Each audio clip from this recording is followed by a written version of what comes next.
Marie Powell is an award-winning author with more than 40 traditionally published children's books. And amongst her degrees, she has a Master's of Fine Arts in Creative Writing.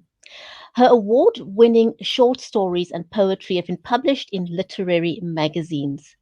Stay with us to find out what inspired her young adult fantasy series called Last of the Gifted. Don't go away, we'll be right back for more on Marie Powell.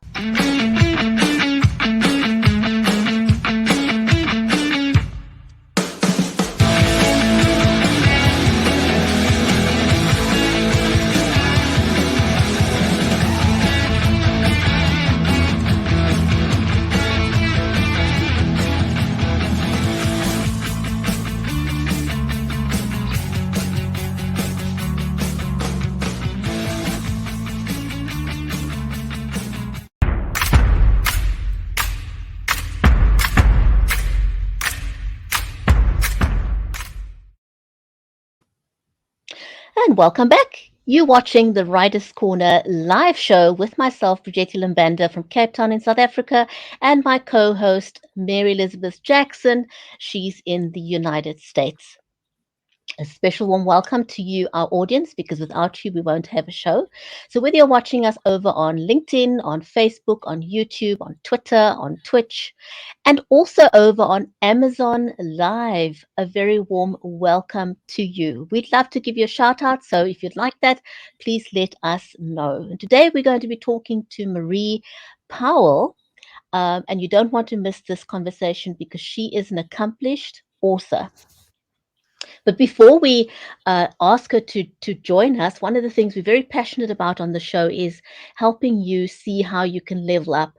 So, thanks to the pandemic, we are no longer limited to promoting our books in libraries, just in our own location, because many of you have done readings in your local libraries, at schools, but that usually only gives you exposure to people that's in the library or the children that are in the class. Thanks to the pandemic, we can now go live and we've expanded our horizons. And as an author, you can now bring your work to a global audience. Isn't that just amazing? So, one of the things we teach you on the show is how you can level up so that you can be your best when you are talking about your books online. Now, many of you will be using your phone. Most of you, I imagine, use your phone when you go live, and that's perfectly fine. So, if you're using your phone to go live on platforms like TikTok and Instagram, for example, you'd be holding your phone like that in portrait mode. And that's 100% correct because you're using the landscape that those platforms offer you. However, if you are going live on platforms like YouTube or Facebook Live or Amazon Live or any of the others, you do want to turn your phone into portrait mode. And the way that you do that is by into your settings, whether it's iOS or Android, go into your settings and turn off the screen lock. And you want to do this before you hit the go live button. That'll get rid of the black marks that you see on the side when you are live in portrait mode. So turn your phone into landscape mode. Now, here's a quick tip. You can, what we recommend is that you don't try and make your audience seasick by holding the phone in your hand. Use some kind of a tripod. And goodness, there are so many we totally spoiled for choice. So use whatever tripod you've got at your disposal to keep your phone still and free from moving. But if you are traveling, you're on the road and you forgot your tripod, here's a quick tip. Take some sticky tape or press stick something and put your phone on a window. Um, it'll be at the correct 90-degree angle, and all it means you'll have front facing light, which is fabulous, because if you have light coming from behind you, you disappear. Now, if you want to just level up a little bit from that, and I know a lot of you are at book fairs and stuff like that, you do want to invest in a microphone. And again, there are tons. Take your pick of microphones you can plug into your phone. But here's another tip: get a little windshield, and that'll get rid of the sound of the movement sound or the wind and people will hear you clearly. So those are just a quick couple of tips. And of course, to get rid of background noise, you want to ensure that you're using, this is my favorite set of earbuds. But again, take your pick. There's so many earbuds that you can choose from. And of course, Mary and I, because we go live mostly from our laptops or our computers, we have upgraded to a webcam and we both use Logitech Brio. I love the Logitech range, but the Logitech Brio has got right side technology, which means you don't have to be a lighting expert. It'll adjust or adapt to the lighting conditions. Now, let me get my amazing friend and co host on the show, Mary Elizabeth Jackson. She's a special needs and disabilities advocate. She's a certified special needs and disabilities advocate. She's also a ghostwriter and an award winning author herself. And please go and check out her latest release called Cheers from Heaven. Mary, welcome. How are you today? Hi, I am awesome. Thank you for the introduction. I'm so excited to be here today. And I love listening to you talk about all the things that help us to do a show better, have better interviews, present better, especially for authors and anyone who wants to go live. It's really important because we can get seasick watching somebody. I know we've all seen those videos and we're like, oh, swipe. We just keep going, don't we? Absolutely, for sure. And a big shout out there to Chris de Boveren. Nice to see Mhm. you in the Hi, comments. Welcome Chris. to the show. And so, for those of you who've never met our amazing guest for today, we're very, very pleased and happy to introduce Marie Powell, to you. Marie is an award winning author with more than 40 traditional published children's books. And she's also got, amongst others, a degree in Master of Fine Arts from the University of British Columbia. And her award winning short stories and poetry has been published in magazines. Now, you'd be interested to know where the idea came from for her Last of the Gifted series. So, without any further ado, let's give a hearty warm welcome to our special guest on the show for today.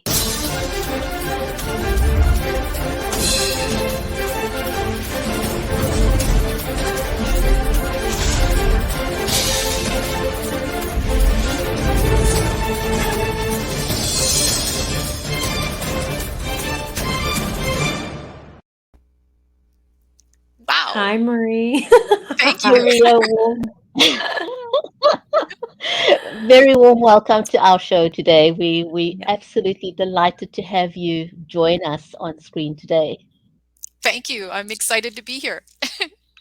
Pleasure. So, as always, we always start off by asking our authors on the show what inspired you to become an author? Because we've all got stories within us. Every single person's got a story or a good couple of stories, but nobody actually, very few actually become authors. So, what was your inspiration?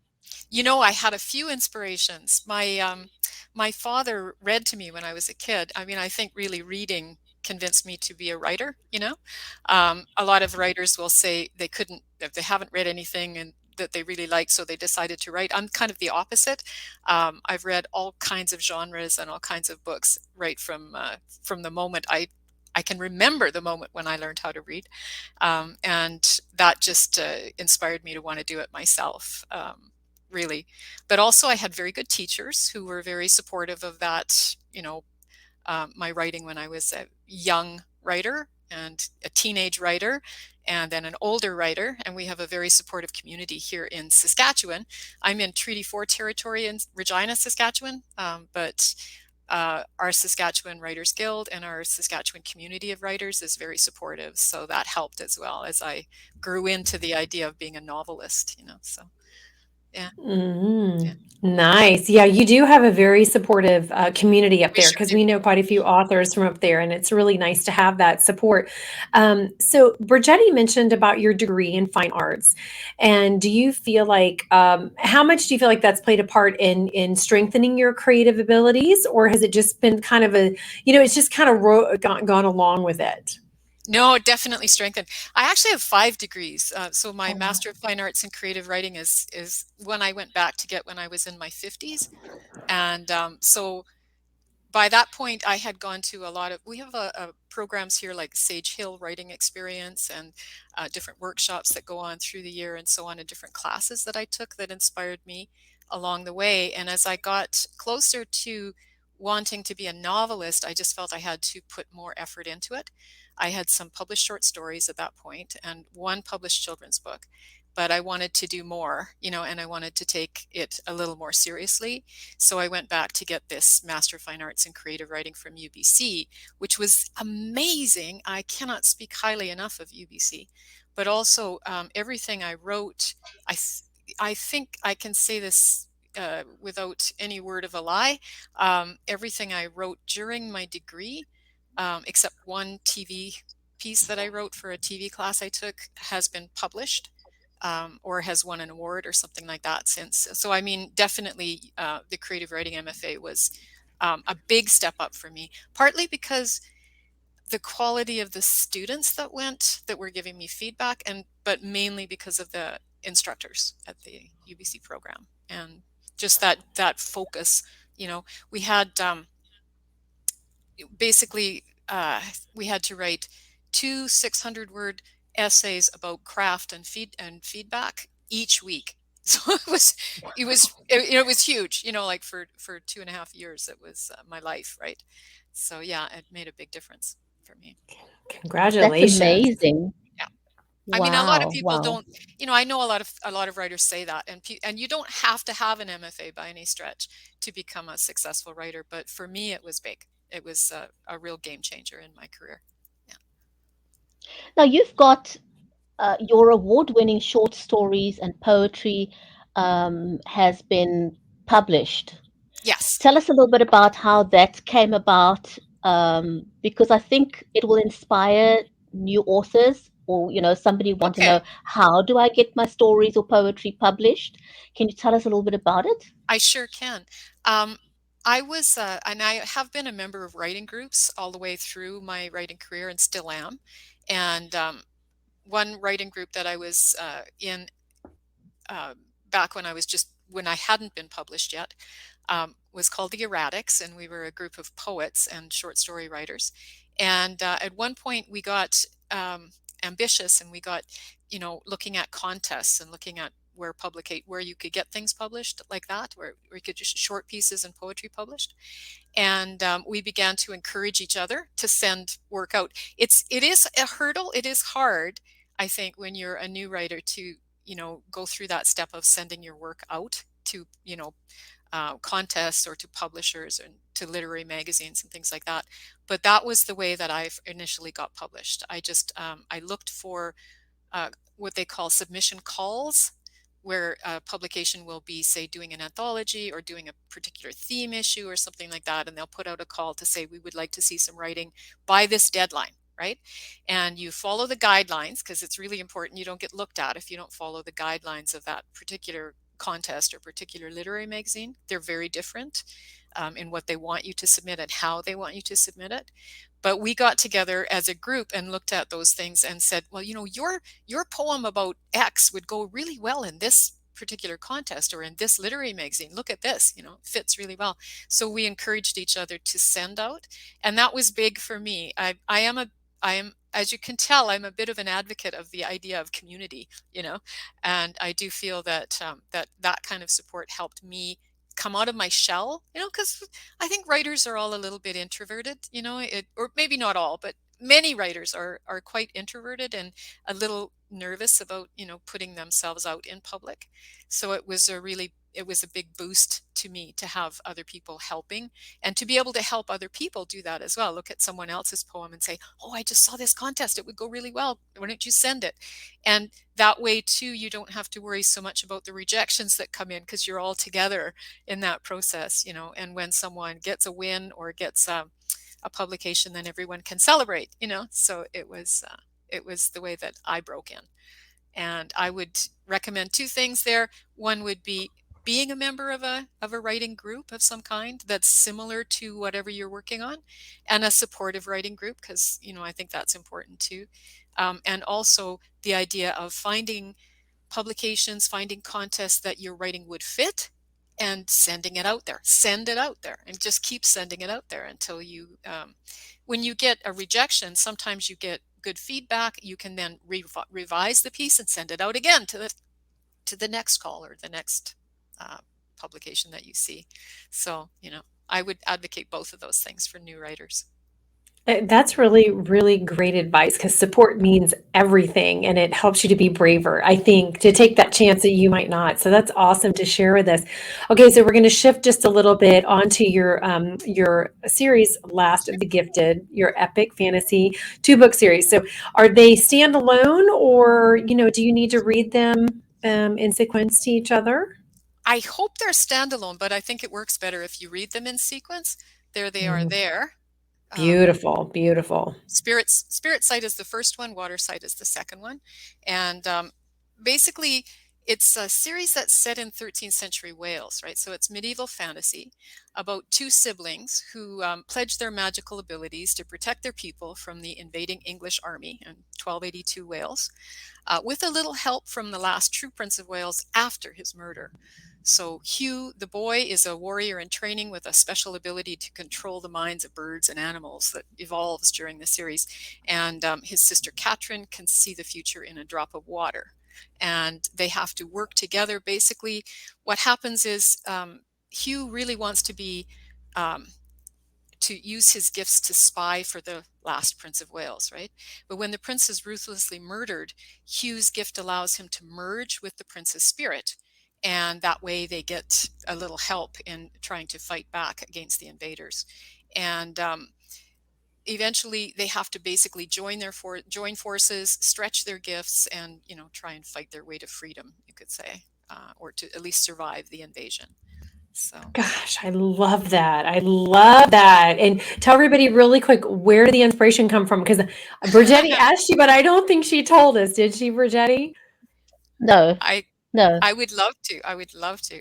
I'm my family background is Welsh, and at one point when I was in my 40s, late 40s, early 50s, somewhere in there, I decided I had to go to Wales because my grandfather had died before I was even born, right? And I knew he was a Welsh speaker, but that's really all I knew about him. And so I gathered up my kids, and I was a single parent. I am a single parent, or was a single parent. My kids are long grown now. But I gathered the kids up, and we took ourselves to Wales. And we rented a sheep farm near Dolwyddelan Castle, the town of Dolwyddelan, and the castle that was there, the ruins that was there on the hill. And we began to go to, what I thought were Welsh castles, the big ones, Carnarvon and Beaumaris and, Conwy, those ones. And as we were taking little tours of the castles and looking around there, we discovered that they're not Welsh castles. They're English castles built by Edward I to subjugate the Welsh. So we also realized we were, 5 minutes away from one of the castles that belonged to the Welsh princes themselves. So we took ourselves there one day, and we got to the parking lot, and there was no one in the parking lot. We were the only car. There was no one to take our tickets, that we had purchased, right? There was no one there was no little gift store to buy trinkets at or anything like that. There was just this beautiful countryside and this, waterfall. It was like rock, slate. It's mainly slate in North Wales. And this rocky sort of hillside. We went up up mountainside, I guess you could say, really. We went up the mountain, and at the top was this, majestic, big ruins of a tower, right?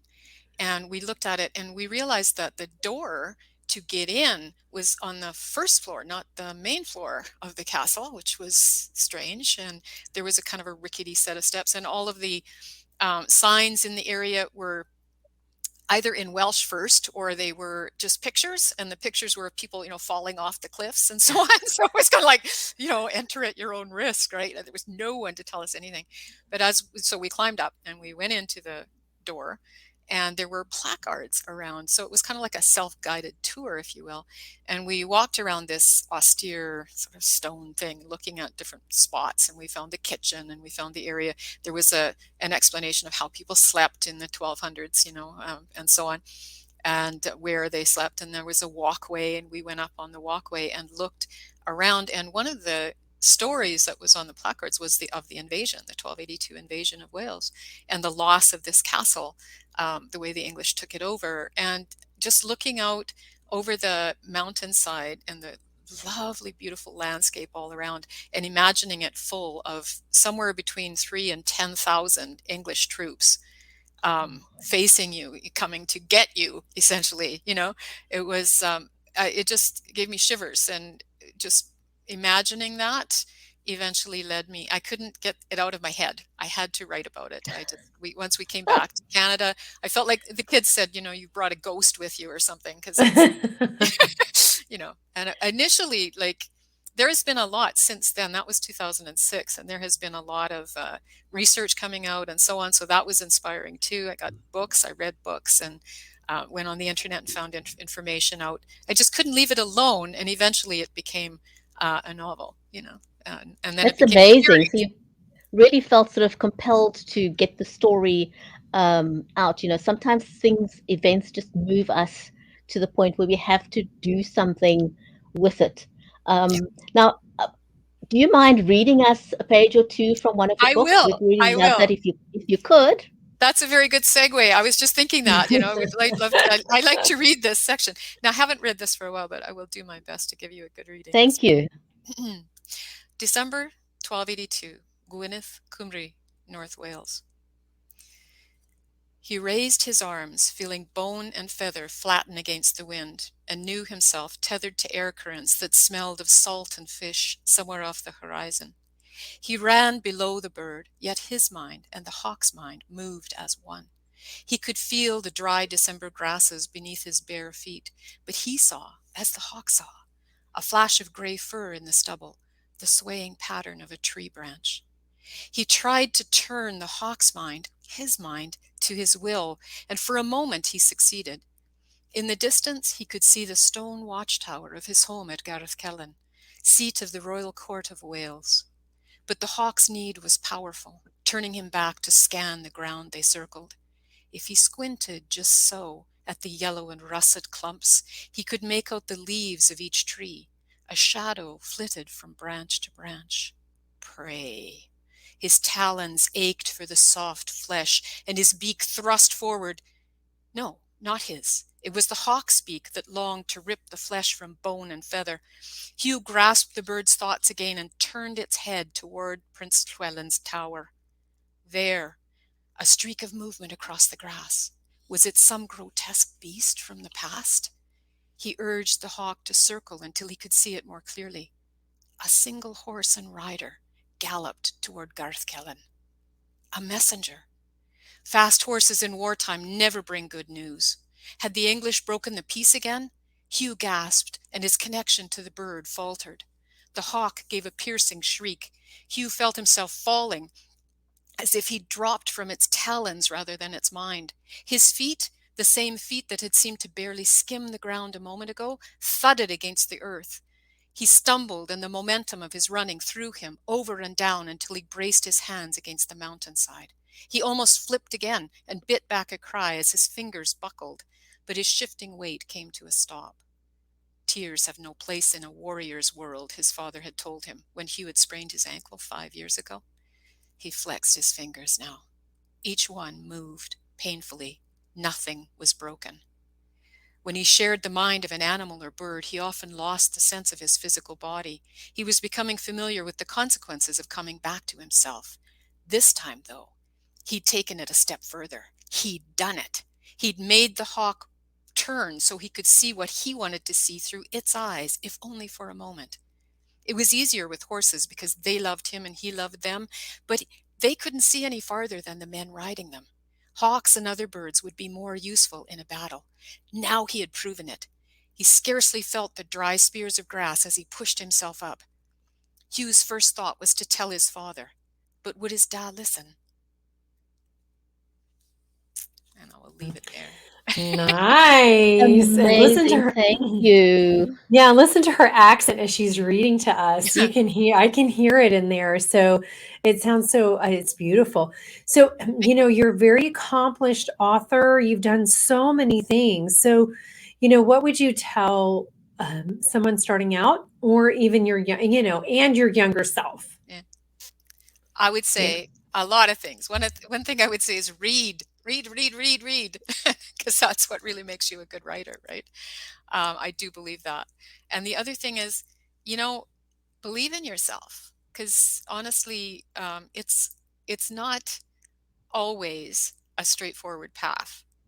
I'm not saying it couldn't be. Maybe with some people it is, but for most people, it's a bit of a struggle getting the work to the publishable level. Learning your craft. It is a craft, so you might be a talented writer, but you still have to put the work in to do the craft work to really make it sing, to make it the best that it can be. And it requires a certain amount of fortitude to keep sending things out. You may get rejections, and you have to be able to get yourself through that somehow. Find a good crew, get people around you who can support you to do that, but believe in yourself too, because you can't get it all from external sources. You have to believe that this is worth your time, this is worth your effort, and that you will eventually get something out of it more than money, more than fame, because you may not get either of those things. You have to get a certain amount of satisfaction from it. And if you do, then I would say persist, be persistent. I like that you talked about fortitude and believing in yourself, because I've seen so many posts on Twitter of authors, new authors, wanting to enter the space, and they say, I've had 100 rejections. What should I do? you know and I think the advice that comes through strong and clear is believe in yourself and just keep going, Yeah, because somewhere along the line you are going to get that yes. So persistence, and value yourself more than what you think of others' opinion, that's right. because yeah, I think And that's what I'm and what I'm hearing you saying. don't be afraid to keep learning. Like sometimes you go through a period of time where you get published quite easily and it all feels great, and then you hit a snag or something, and you go through maybe even like a few months or a years, without being published. You're sending things out and nobody's picking them up, right? So I think don't be afraid to take a class or learn something new or try a new genre or something like that. Um, if it's kind of, I guess it's more of a calling in a way than a career. It's like if you're willing to grow, there's probably a good opportunity for you to do that. You just need to keep looking for those opportunities, right? So So never give up, just never give keep up. going if it's what you want to do. Yeah, and what you're doing is painting the picture of reality for a writer as opposed to what that picture is that people think. It's not pie in the sky and it's not glamorous. And there are highs, there are lows, and some days you feel like you're on the mountaintop, and others you're in the abyss of the sea. You just have to keep going. That's very good. Yeah. And actually Wales is the place where the mountains meet the sea. So that's There we go. exactly right. I wish I was one of your kids on that trip with you. That was amazing, right, Brigetti? Oh my goodness. Just before we close, Marie, who's your biggest inspiration? Uh, I just 50 people just popped into my head. Um, I, I, I would have to say, um, I don't, yeah, now that you said that, like I say, I literally could name 50 people, but I think, um, yeah, I can't even, if I say one name, I'm going to need to say five more. I know what it's like. You kind of think, there's so many, and if I leave somebody out, they're going to feel offended. And it's Writers, usually teachers, a kind of people and things and events that it's a eventually combination for sure. shapes who we are, right? Might be Gary Yeah. Highland, who was a poet and English teacher here. I had him twice in grade 10 and grade 12. And he was a published poet, and he got me into Sage Hill, which is a teen program for young writers. which helped me a lot and pushed me along the way. But then I can think of 50 other people, since then who've been mentors, teachers, and just even reading people's work. I have a lot of favorite authors. Yeah, it would be hard to name any one particular. Wonderful. No, I can No, imagine. I mean, no, yeah. after your long, illustrious career, that would be very difficult.